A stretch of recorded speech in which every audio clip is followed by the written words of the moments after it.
Chapter 8, Decision, the Mastery of Procrastination, the Seventh Step Toward Riches. Accurate analysis of over 25,000 men and women who had experienced failure disclosed the fact that lack of decision was near the head of the list of the 30 major causes of failure. This is no mere statement of a theory, it is a fact. Procrastination, the opposite of decision, is a common enemy which practically every man must conquer. You will have an opportunity to test your capacity to reach quick and definite decisions when you finish reading this book and are ready to begin putting into action the principles which it describes. Analysis of several hundred people who had accumulated fortunes well beyond the $1 million mark disclosed the fact that every one of them had the habit of reaching decisions promptly and of changing these decisions slowly, if and when they were changed.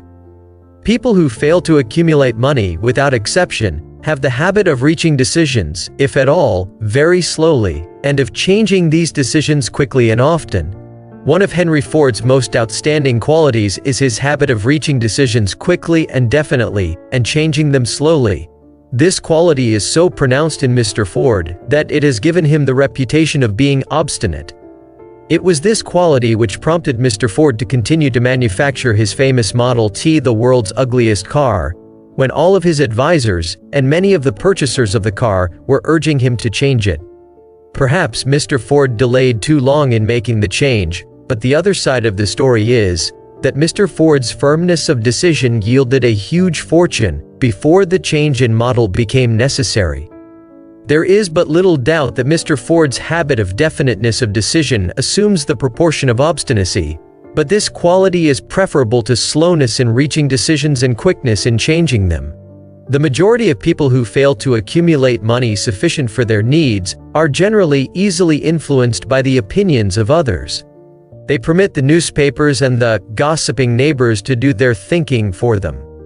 Opinions are the cheapest commodities on earth.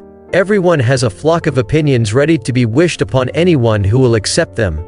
If you are influenced by opinions when you reach decisions, you will not succeed in any undertaking, much less in that of transmuting your own desire into money. If you are influenced by the opinions of others, you will have no desire of your own. Keep your own counsel. When you begin to put into practice the principles described here, by reaching your own decisions and following them, take no one into your confidence except the members of your mastermind group, and be very sure in your selection of this group that you choose only those who will be in complete sympathy and harmony with your purpose. Close friends and relatives, while not meaning to do so, often handicap one through opinions, and sometimes through ridicule which is meant to be humorous. Thousands of men and women carry inferiority complexes with them all through life, because some well-meaning but ignorant person destroyed their confidence through opinions or ridicule. You have a brain and mind of your own. Use it, and reach your own decisions. If you need facts or information from other people to enable you to reach decisions, as you probably will in many instances, acquire these facts, or secure the information you need quietly, without disclosing your purpose. It is characteristic of people who have but a smattering or a veneer of knowledge to try to give the impression that they have much knowledge. Such people generally do too much talking and too little listening. Keep your eyes and ears wide open and your mouth closed if you wish to acquire the habit of prompt decision. Those who talk too much do little else. If you talk more than you listen, you not only deprive yourself of many opportunities to accumulate useful knowledge, but you also disclose your plans and purposes to people who will take great delight in defeating you, because they envy you. Remember also that every time you open your mouth in the presence of a person who has an abundance of knowledge, you display to that person your exact stock of knowledge, or your lack of it. Genuine wisdom is usually conspicuous through modesty and silence. Keep in mind the fact that every person with whom you associate is, like yourself, seeking the opportunity to accumulate money. If you talk about your plans too freely, you may be surprised when you learn that some other person has beaten you to your goal by putting into action ahead of you the plans of which you talked unwisely. Let one of your first decisions be to keep a closed mouth and open ears and eyes.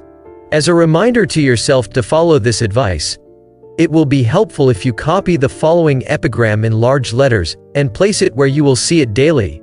Tell the world what you intend to do, but first show it. This is the equivalent of saying that deeds and not words are what count most. Freedom or death on a decision. The value of decisions depends upon the courage required to render them. The great decisions which served as the foundation of civilization were reached by assuming great risks, which often meant the possibility of death.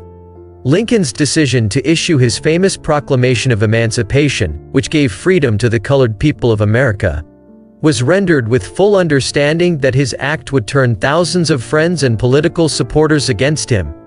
He knew, too, that the carrying out of that proclamation would mean death to thousands of men on the battlefield.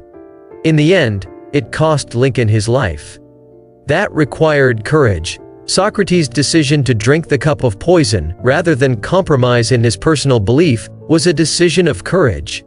It turned time ahead 1,000 years, and gave to people then unborn the right to freedom of thought and of speech. The decision of General Robert E. Lee, when he came to the parting of the way with the Union, and took up the cause of the South, was a decision of courage, for he well knew that it might cost him his own life, that it would surely cost the lives of others. But the greatest decision of all time, as far as any American citizen is concerned, was reached in Philadelphia, July 4, 1776, when 56 men signed their names to a document which they well knew would bring freedom to all Americans, or leave every one of the 56 hanging from a gallows. You have heard of this famous document, but you may not have drawn from it the great lesson in personal achievement it so plainly taught.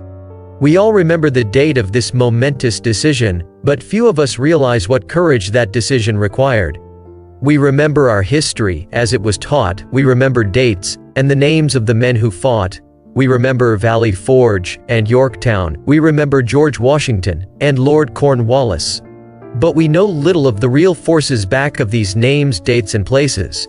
We know still less of that intangible power, which ensured U.S. freedom long before Washington's armies reached Yorktown.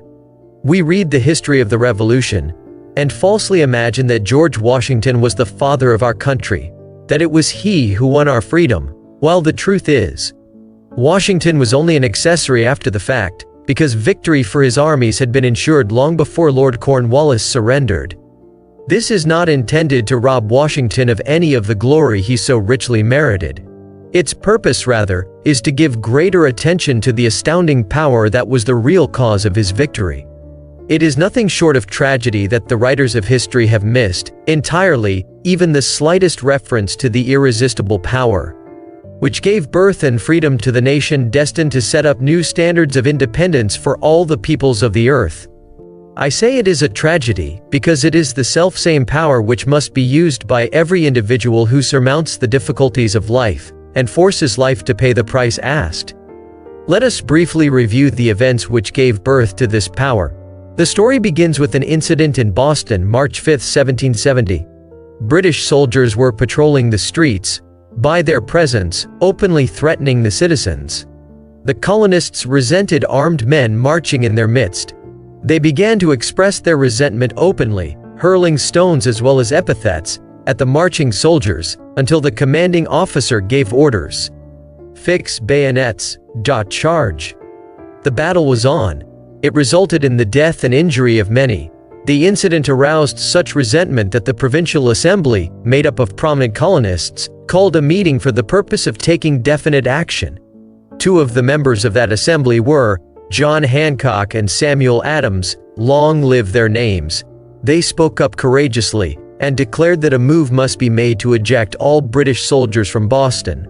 Remember this: a decision in the minds of two men might properly be called the beginning of the freedom which we of the United States now enjoy.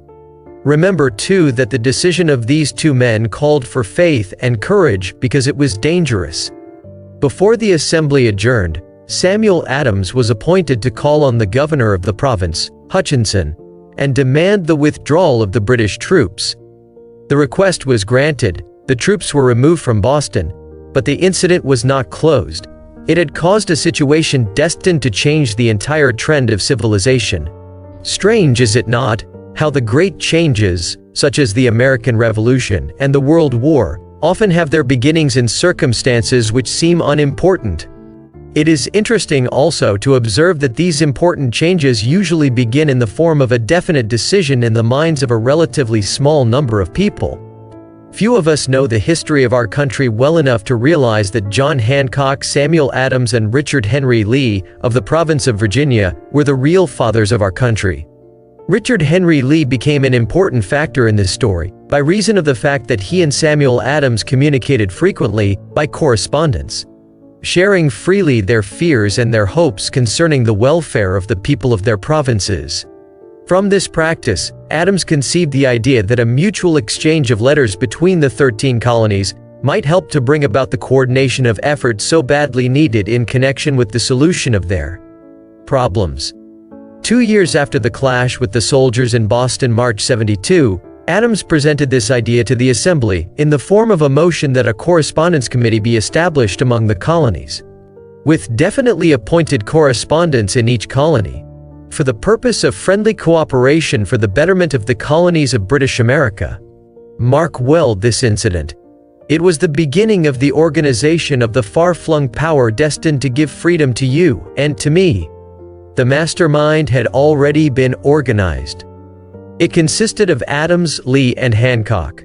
I tell you further that if 2 of you agree upon the earth concerning anything for which you ask, it will come to you from my Father who is in heaven. The Committee of Correspondence was organized. Observe that this move provided the way for increasing the power of the mastermind by adding to it men from all the colonies. Take notice that this procedure constituted the first organized planning of the disgruntled colonists. In union there is strength. The citizens of the colonies had been waging disorganized warfare against the British soldiers through incidents similar to the Boston riot, but nothing of benefit had been accomplished. Their individual grievances had not been consolidated under one mastermind. No group of individuals had put their hearts, minds, souls, and bodies together in one definite decision to settle their difficulty with the British once and for all, until Adams, Hancock, and Lee got together. Meanwhile, the British were not idle. They too were doing some planning and masterminding on their own account, with the advantage of having back of them money and organized soldiery. The Crown appointed Gage to supplant Hutchinson as the governor of Massachusetts.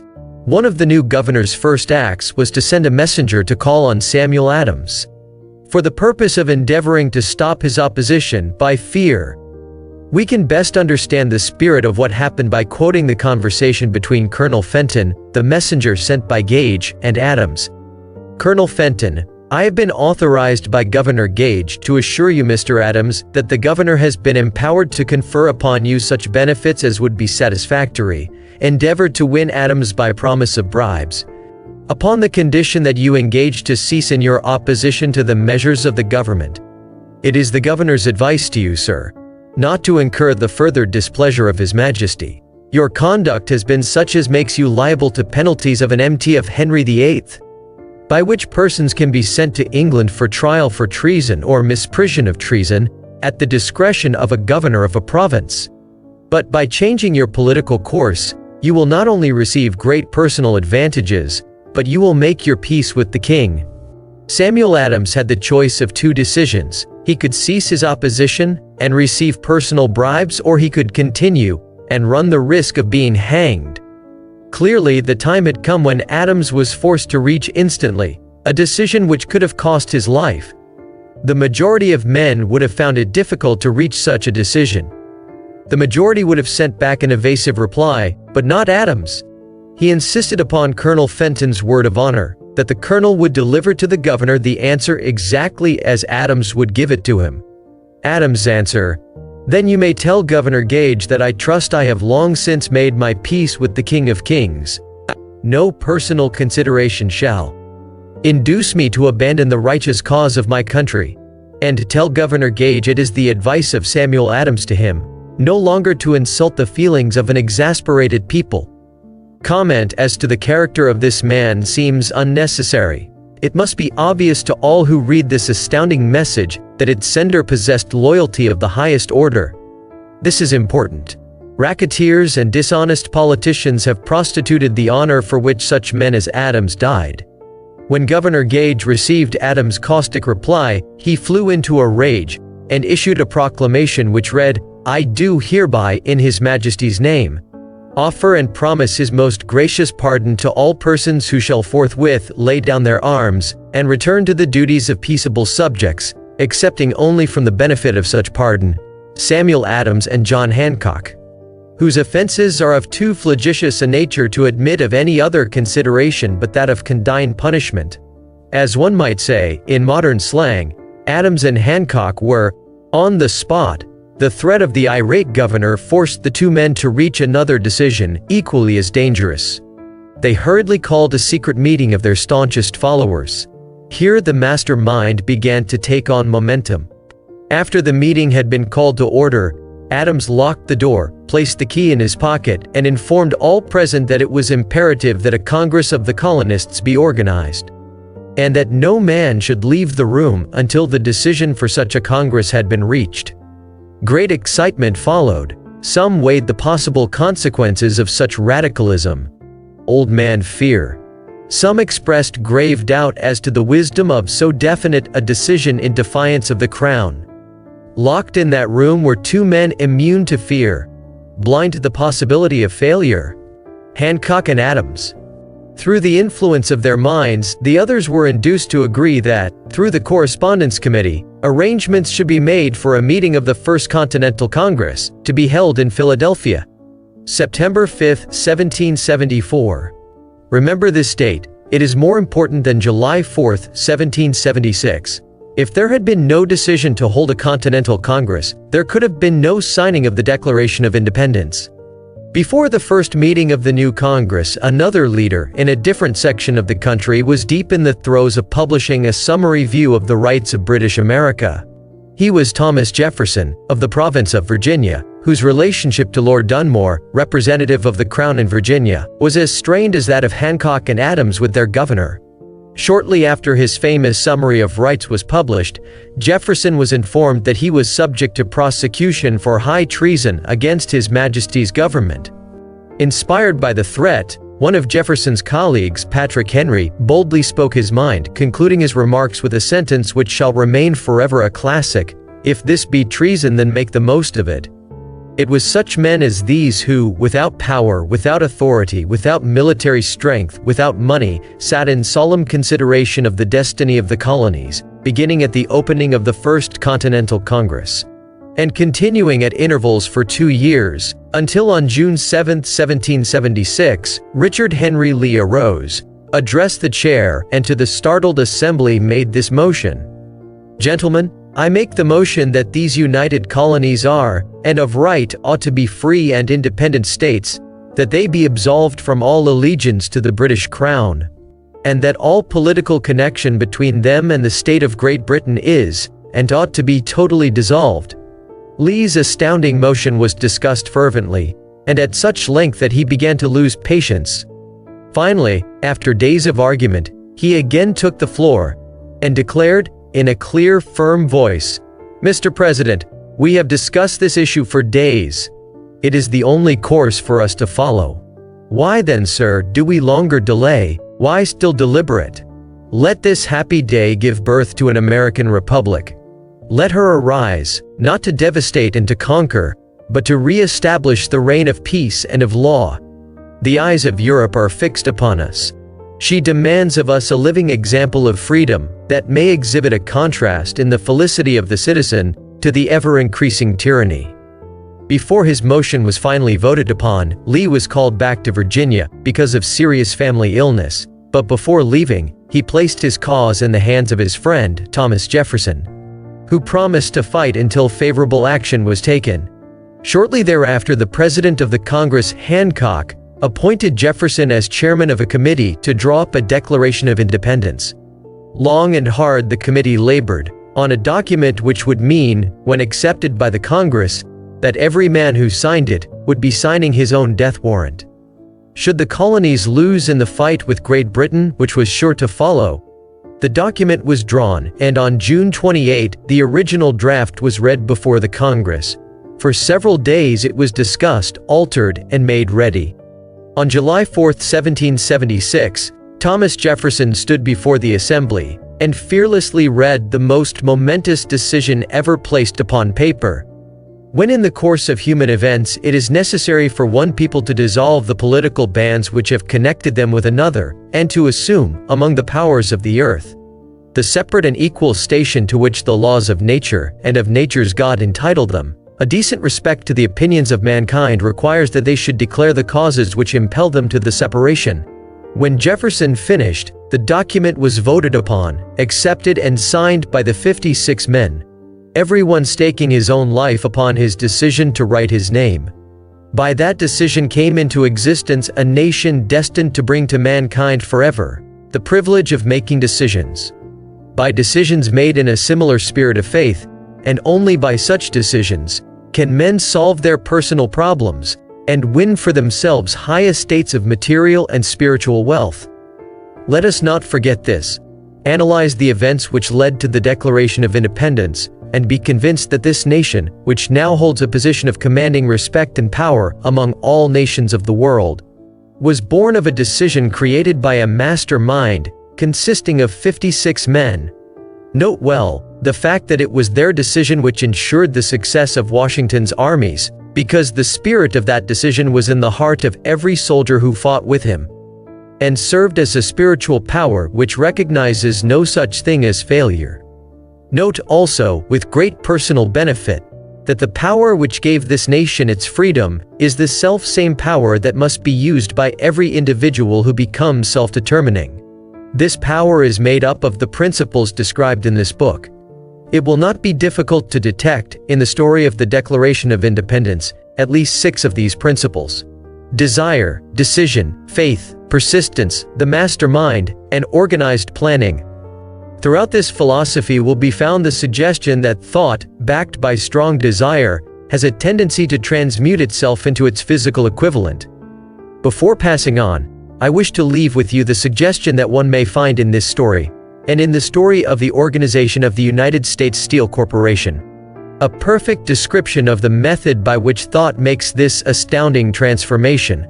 In your search for the secret of the method, do not look for a miracle, because you will not find it. You will find only the eternal laws of nature. These laws are available to every person who has the faith and the courage to use them. They may be used to bring freedom to a nation, or to accumulate riches. There is no charge save the time necessary to understand and appropriate them.